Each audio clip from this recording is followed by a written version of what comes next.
porque não me envergonho do Evangelho, pois é o poder de Deus para a salvação de todo aquele que crê, primeiro do judeu e também do grego. Romanos 1,16. Fostes regenerados não de semente perecível, mas imperecível, pela palavra de Deus, que vive e permanece. E essa é a palavra que vos foi evangelizada. 1 Pedro 1, 23 a 25. Capítulo 6. O poder do Evangelho e as raízes do conflito racial. O capítulo anterior terminou com a alegação de que o Evangelho de Jesus não entra em controvérsia como se fosse mais uma ideologia, filosofia ou metodologia qualquer para a melhoria da sociedade.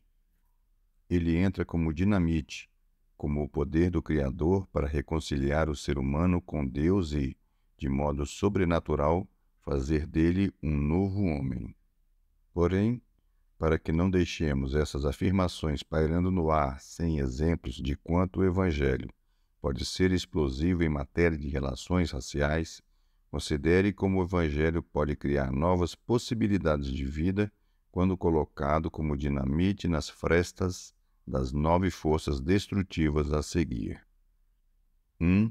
O Evangelho e Satanás. Satanás é conhecido como Deus deste mundo.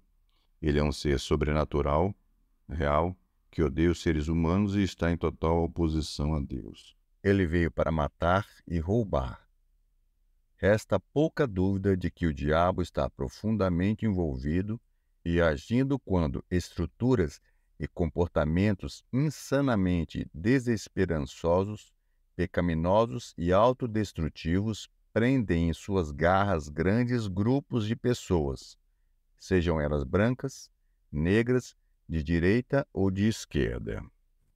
Pois o Deus deste século cegou a mente dos incrédulos para que não vejam a luz do Evangelho da glória de Cristo, o qual é a imagem de Deus. 2 Coríntios 4:4. Ele, o diabo, foi homicida desde o princípio e não se firmou na verdade, pois nele não há verdade. Quando ele mente, fala do que lhe é próprio, pois é mentiroso e pai da mentira. João 8:44. Que esperança uma mensagem de responsabilidade pessoal ou estrutural tem contra esse poder sobrenatural? Nenhuma, absolutamente nenhuma. Mensagens desse tipo são como penas em meio a um furacão. Como se fará qualquer oposição humana contra o enganoso e assassino poder de Satanás? Há somente uma resposta: em nome de Jesus. Por que é assim? Porque para isto o Filho de Deus se manifestou, para destruir as obras do diabo. 1 João 3:8. Como ele fez isso? Suportando nossos pecados em seu corpo, para que pela morte destruísse aquele que tem o poder da morte, isto é, o diabo. Hebreus 2:14. Quando Cristo morreu, tendo despojado os principados e poderes, os expôs em público e na mesma cruz triunfou sobre eles. Colossenses 2:15. Não há no mundo outro poder capaz de fazer isso. O diabo é mais forte do que a soma de todos os seres humanos, todos os exércitos, todos os sistemas políticos e toda a moralidade humana. Não temos a menor chance contra ele, a não ser por um meio, o poder de Jesus Cristo agindo através de nós, por habitar em nós. Pois aquele que está em vós é maior do que aquele que está no mundo. 1 João 4:4. O Evangelho conquista nossos corações e nos leva ao arrependimento e à fé em Cristo. Cristo entra em nossa vida e habita em nós. Toda a autoridade no céu e na terra pertence a Ele.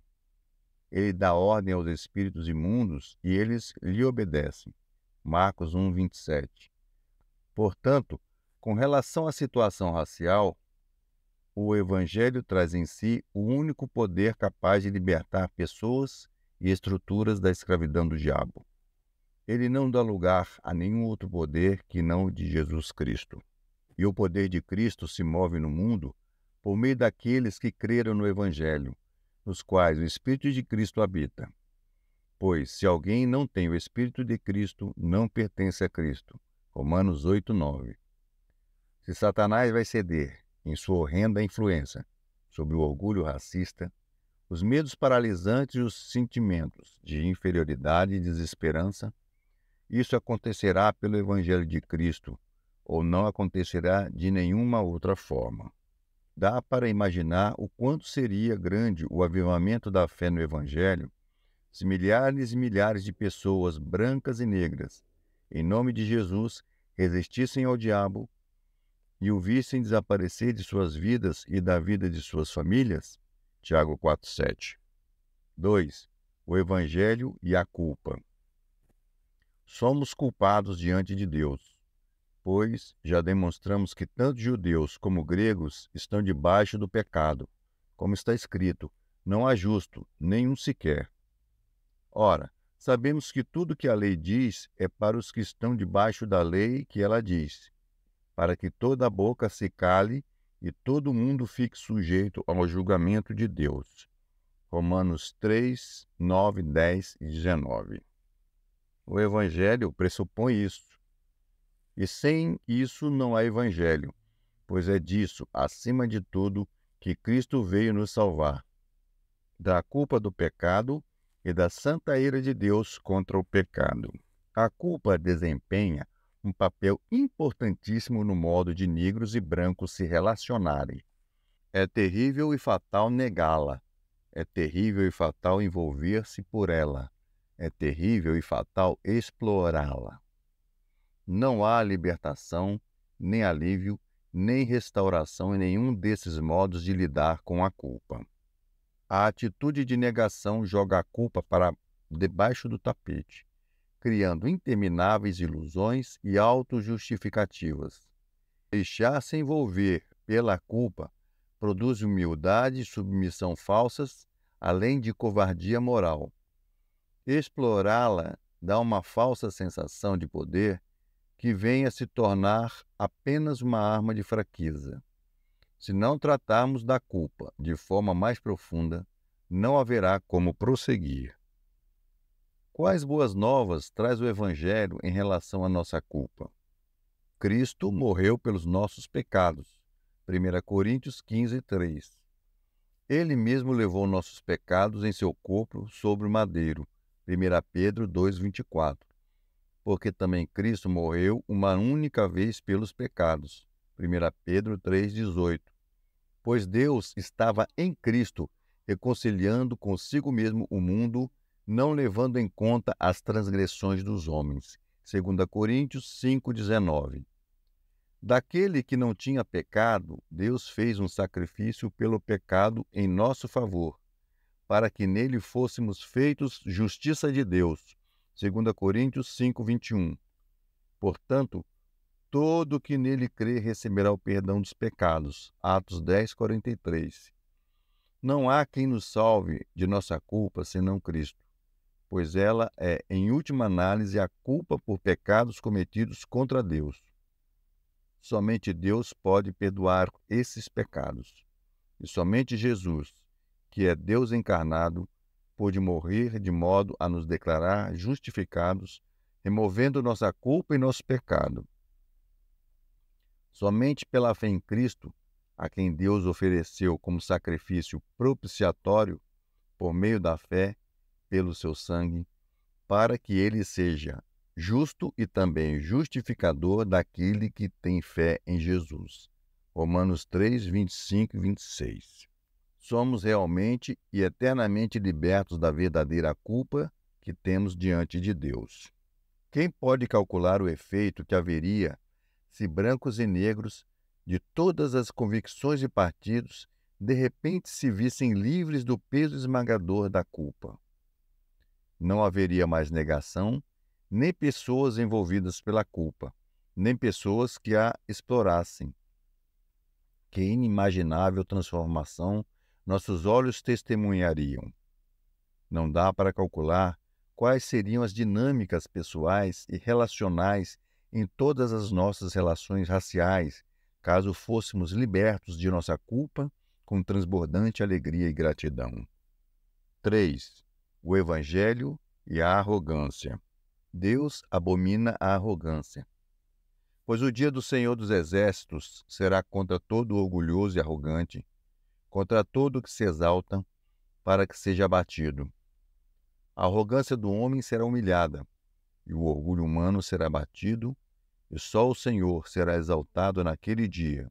Isaías 2, 12 e 17. Pois quem a si mesmo se exaltar será humilhado, e quem a si mesmo se humilhar será exaltado. Mateus 23, 12.